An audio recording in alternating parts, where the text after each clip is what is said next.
Yeah, didn't catch any of the ink. Yeah.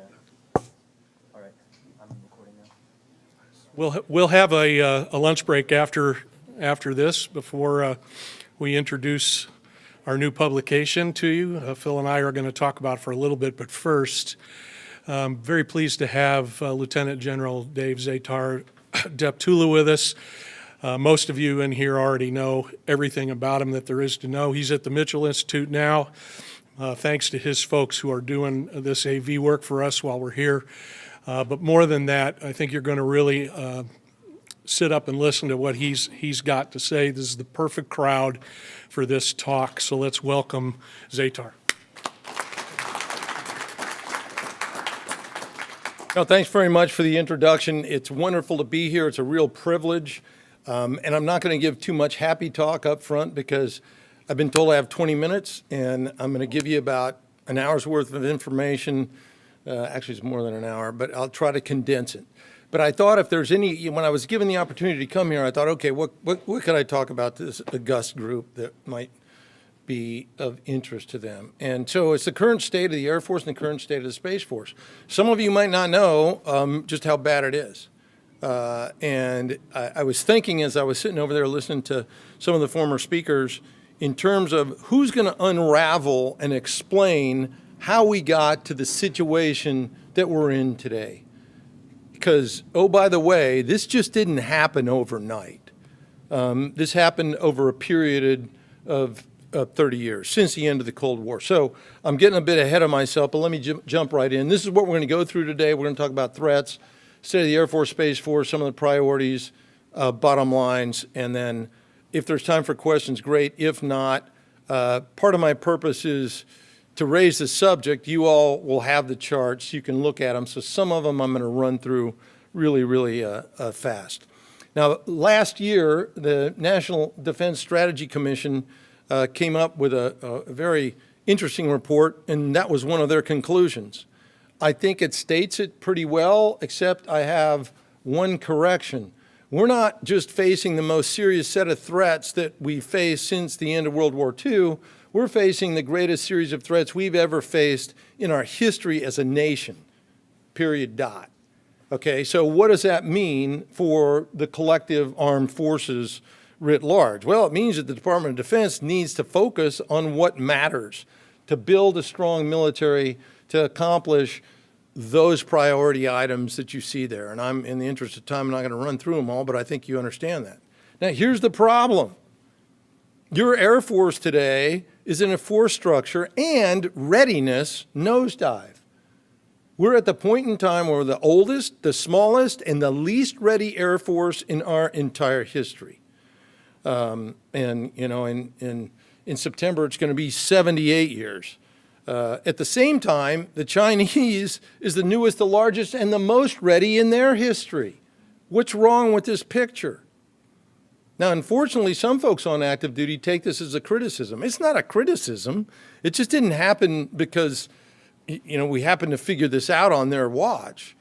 It was accumulation of actions that occurred going back to the collapse of the Berlin Wall. I think you all know that. We were in search of a peace dividend in the decade of the 90s. We went from a design aircraft inventory of B-2s from 132 to 21, and we had to fight to get the extra one because it was going to be 20. So we garnered a test aircraft. I mean, you're historians, you know about that. We went from a design aircraft inventory of 750 F-22s, and we only bought 186, which is less than half than at the time's military requirement. And, oh, by the way, not to cast aspersions on any of the Air Force leadership at the time, because the Air Force leadership had built plans to recapitalize our forces. All right, but then along came 9/11 and Desert Storm and the diversion of resources into these counterinsurgency operations. In the 20 years post 9/11, the United States Army got over $1.3 trillion more than the Air Force. I'll do the math for you. That's an average of $65 billion a year more than the Air Force. Now, there's a reason why I tell you that. And by the way, I don't besmirch the Army for getting that money. They were the preponderance of forces during that period of time, surface forces writ large. But guess what? We're no longer in Iraq or Afghanistan, so give us our frapping money back so we can rebuild our forces. Because part of the reason we are the oldest, smallest, and least ready is because of those diversion of funds. So that's why we terminated F-22. You know, we were chasing, or some people were chasing the next shiny marble, which was the F-35. You understand all the problems with that. The fact of the matter is that we got ourselves into a situation where the Air Force was downsized to provide resources for Operation Enduring Freedom, Iraqi Freedom, and Inherent Resolve. Now, the bad part about this picture is over the Future Year Defense Plan, we're programmed to get even smaller, older, and less ready. Although we do have some smart programmers. So I had lunch with the Air Force programmer not too long ago, and he said, Dave, there's one correction that you need to make because we're actually not going to get older. We're going to get younger because we're retiring so many aircraft that the average age is going to go up. That's a hell of a way to get your average age down. Now, the real elephant in the room is there's no plan to recover. So we're on a downward trajectory. When's someone going to stand up and say, hey, you know, we need X number of forces to be able to execute the national defense strategy? That's what needs to define our force structure. I'm sorry, I'm going too long on a brief. So I apologize for all the words, but let me give you a brief explanation of this chart. You see all the different aircraft types up there. You see a bunch of numbers. Let me just use the A-10 of an example. It's 43 years old. The average age is 42 years. No, 43. Its first flight was 1972. That's 53 years ago. There's 261 in the inventory. So that's the breakdown of what the numbers mean. What does all this mean in terms of big picture? Of those aircraft over there, there are 10 types who had their first flight over 50 years ago. Those 10 types make up over 2,600 aircraft in the Air Force inventory today, which is about 2/3 of the entire force. I mean, sit back and think about that. Now, the Navy, who are masterful in advocating for additional force structure, has one frapping ship in their entire inventory that's over 50 years old. And I'm giving them the Constitution, okay? So it's not the Constitution. It's actually the Blue Ridge command control ship out in Japan. But folks, this is a bad state of affairs that we've found ourselves in. Here are a couple other charts to emphasize the point that I'm talking about. And I don't need to explain all the numbers or the definitions. All you need to do is just look at the height of the bar chart and look at the direction it's going in. That's fighters. Here's bombers. How we doing? The entire free world has 54 bombers that it might be able to apply. They could get out there and turn on the engines. Doesn't mean they're all going to take off. That's it. And 2 weeks ago, we just celebrated the 73rd birthday of the B-52, which is the predominant bomber that the United States Air Force has. It's easy for me to remember that because that's my birthday. You got to be kidding me. And a couple weeks before that, we celebrated the 66th birthday of the United States Air Force's most advanced training aircraft, the T-38, of which 2 squadrons were retired because we can't build the frapping engines anymore because we don't have any parts. And it's taken us 23 years or 20 years, it doesn't matter, order of magnitude, to build a frapping new trainer.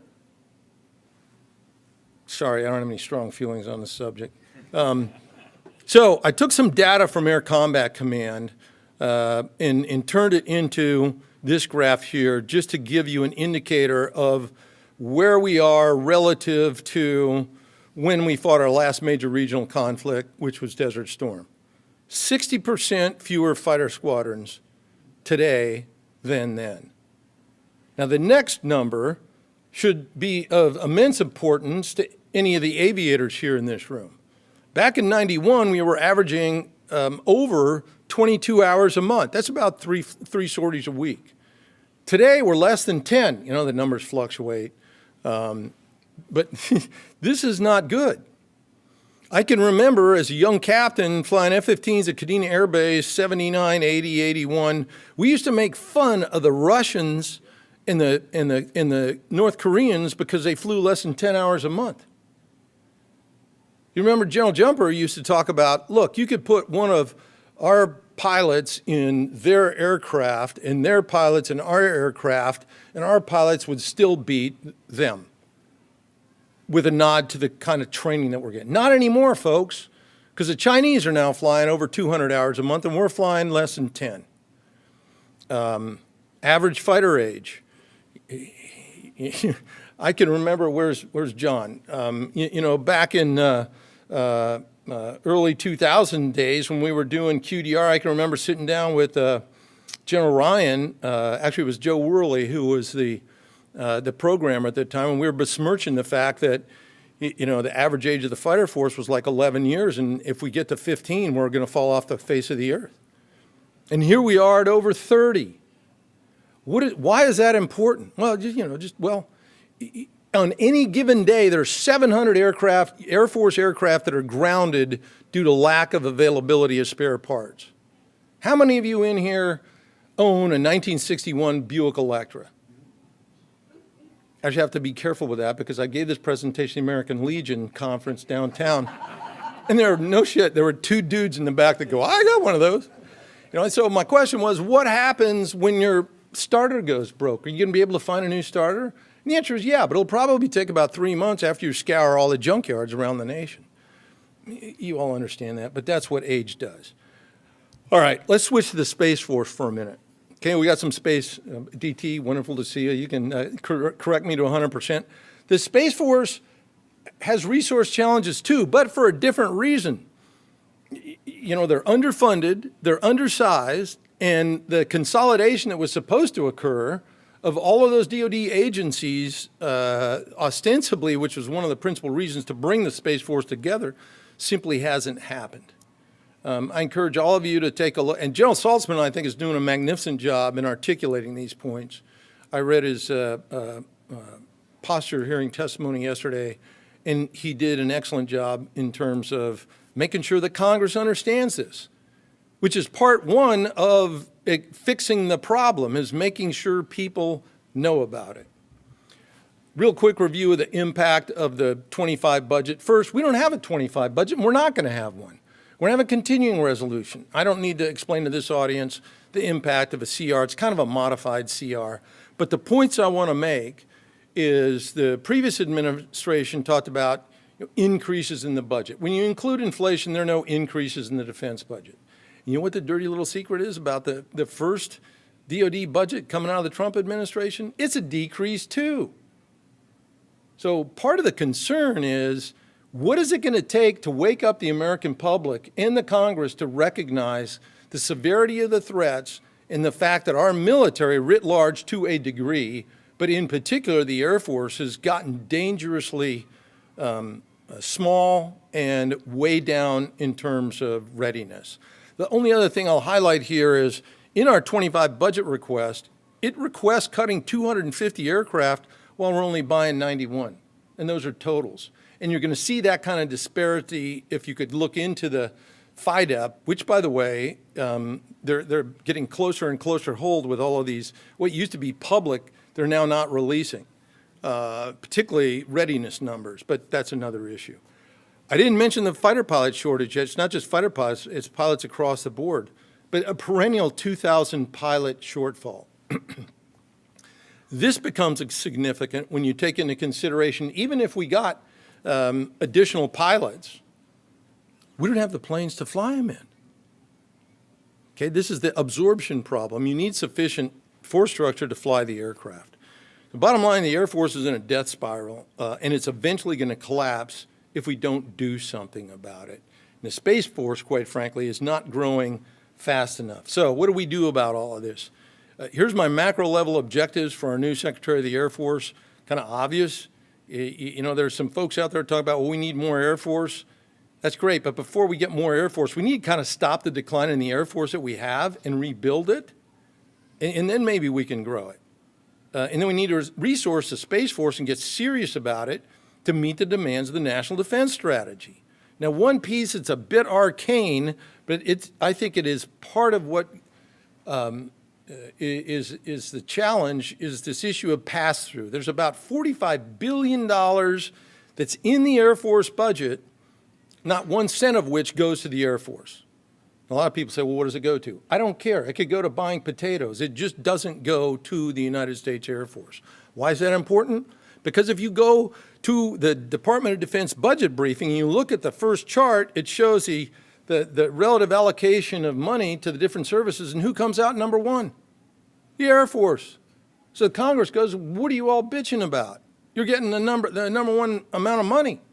But if you go to the backup charts in slide 78, you'll find that $45 billion of that doesn't go to the Air Force. It goes somewhere else. You subtract the $45 billion, and now the Air Force isn't number one, it's number 4.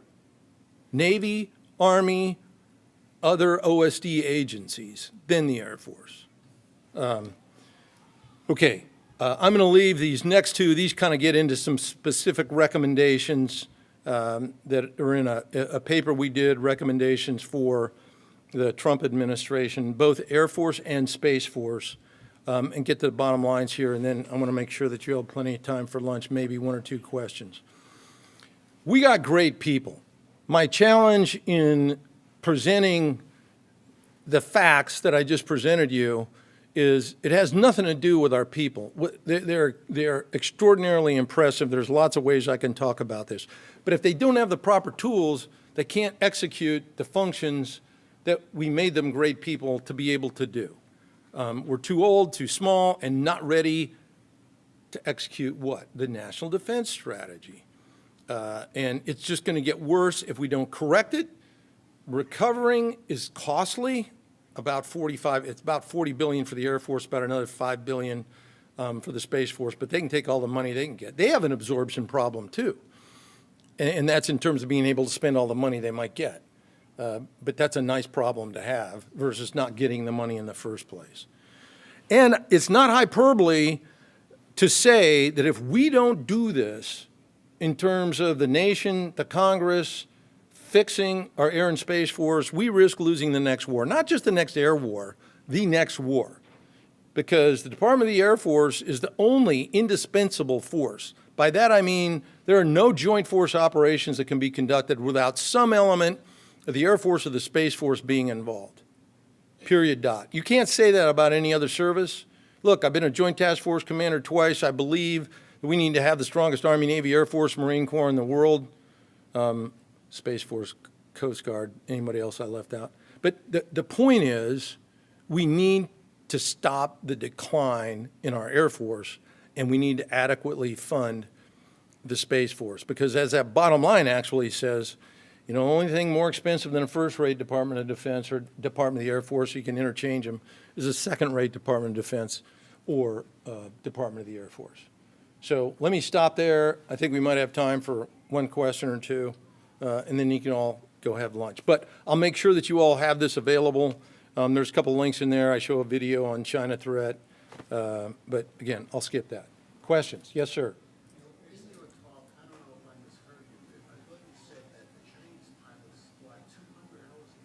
Yeah, no, a year. I'm sorry. If I said month, no, it's a year. Yeah. I got my first 1,000 hours in the F-15 in 4 years. So I averaged 250 hours a year. Today, again, they're flying less than 10 hours a month. You'd be lucky to have a line fighter pilot get 110 hours a year. So the Chinese are out flying us. And you know, flying a fighter ain't like riding a bike. And it's not just fighters. In confidence, I mean, it's being recorded. But so I'll leave out the data. But there was a situation that occurred not too long ago where you had a tanker take off from one of our premier bases without clearance. This is basic airmanship stuff we're talking about. Okay, what else? Yes, sir.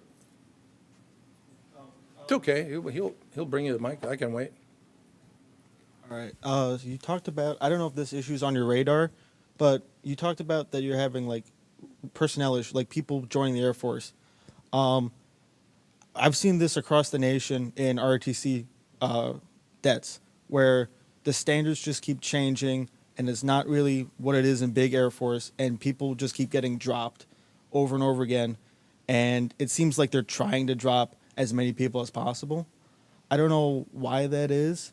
It just seems that it's just not consistent. Like one year it's this, the next year like, oh, we're make these standards even harder, and it just is an upcline on standards becoming harder and a decrease on people commissioning. Yeah, listen, complete truth in my response here. I don't have any statistics with respect to that. I know that the Air Force has met its goals recently, but again,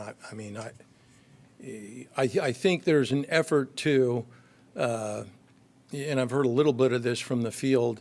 You know, people are wondering, okay, why do we have to do open ranks inspection, blah, blah, blah. So there is a tightening of enforcement of the current standards. I know that's going on. But in terms of changing what the input requirements are, I think if anything, they've been lessened, not increased. What else?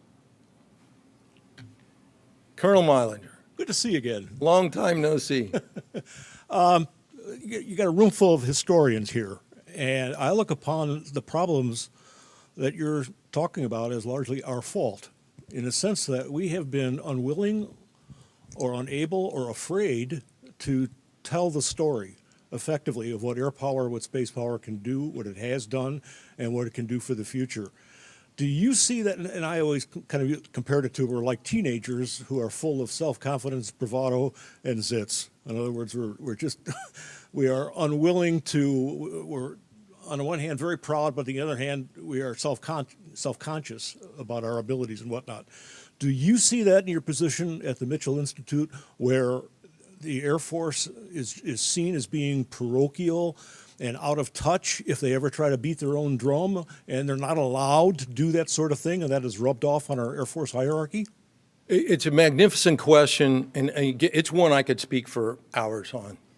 Okay, there are a variety of different parts and pieces that play into that. The short answer is yes. That's exactly what's going on. I go back to the removal of the Secretary of the Air Force and the Chief of Staff of the Air Force simultaneously. Okay? Now, I'm not a fan of Secretary Bob Gates. All right? I think he'll go down in history as tied with Bob McNamara as one of the worst Secretaries of Defense we ever had. Now, I don't believe he did this with malice of forethought, but when he fired both the civilian and the military leadership of a service during wartime for ostensibly, I mean, the cover of, he used the cover of, the unintentional but bad mistake, big mistake, of the nuke weapons flying on the B-52 and they didn't know about it, blah, blah, blah, as a rationale. But in reality, he didn't like the fact that both Mike Wynn and Buzz Mosley were advocating for thinking about the future and investing more in the future. So he fired them both. That sent chills throughout the military. I was still on active duty. Okay, I saw it. The message that was sent was, you better not speak truth to power unless you know what power wants to hear ahead of time, because if we don't like it, you're going to get killed. What that did was it bred a generation of officers with the attitude of go along to get along, not speak out of turn. Don't push the edge of the envelope. So at the time, I thought it would take a generation to recover.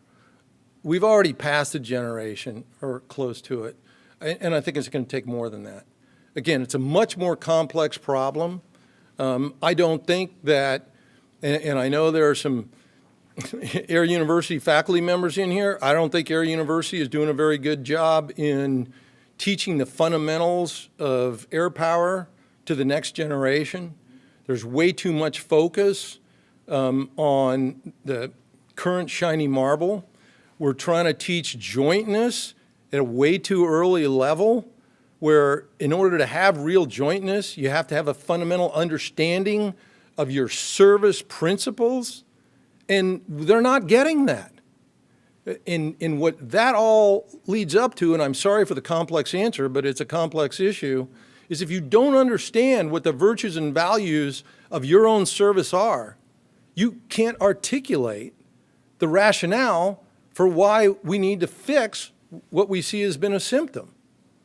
And I think that very much is impacting what's going on. And it's a topic that's ripe for future historians, well, current historians too. How did we get into this mess? Because it is of crisis proportions as we speak. I agree with you. My dad was an aviator in World War II in the 100th Bomb Group, and we're convinced that it was airpower that won the war, and we tell everybody that. Could you elaborate on a statement you made earlier that when Congress looks at the budget, it looks like the Air Force is the most well-funded, but in reality, they're not. Can you give us some more details on that? How does that happen, and how do we address our Congress people? Well, some of us have been addressing it for over 5 years now. First, it doesn't take an act of Congress. All it takes is the comptroller and the Department of Defense to move what's called pass-through, that $45 billion, out of the Air Force budget and just put it over here in a budget line that says other DoD-wide spending. All that has to happen. Now, first, a little bit of background. Some people will ask, well, don't the other services have pass-through? They all do. But the Army and Navy have about $1 billion or so, not $45 billion. So I'm for transparency for all the services. Move it all over there. But let's have a, now, the reason it's not happening is, do you think the Army or the Navy or OSD staff wants to see that pass-through moved out of the Air Force and all of a sudden now they're number one? And the realization that you got an OSD staff, Office of Secretary of Defense, for those of you who aren't careful with my acronyms, but you got an OSD staff that's got more money going into it than one of your premier armed services. So there's a lot of institutional resistance to prevent what's a very easy, you know, it's just printing the report. That's all you have to do.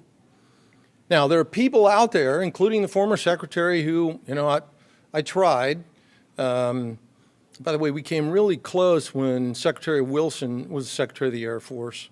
But at the last minute, the intelligence community weighed in and convinced her not to do it. But the fact of the matter is, it's something that needs to be addressed. And what they'll say is, well, look, the people that really need to know understand this, Dave.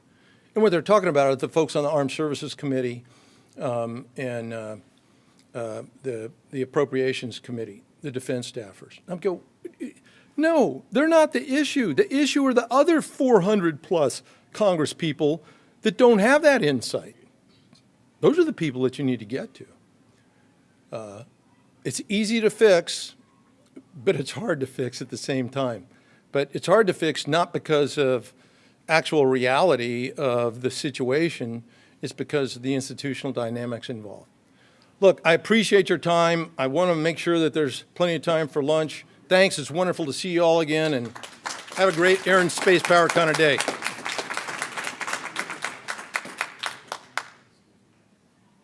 So, the flag over there, it says know the past, shape the future on it. I love mixing it with talks like that. And you're going to hear more with that theme as we gather up our lunch boxes and come back in here and get settled in. And Phil and I are going to introduce you to our new few grade captains and let you see what it looks like and show you some pictures and talk some stories about the old days, right? But with a couple lessons as well. So let's break. Go grab your boxed meals. They're divided into 3 categories. You're just going to have to be polite. They're a pretty good selection of stuff. And for those with special meals, those are separated as well. Take the time to do that. Come on back and we'll be ready for you. And it's okay to eat and drink and stuff while we're doing the lunch brief. So good job, and thanks again, General Deptula. That was great.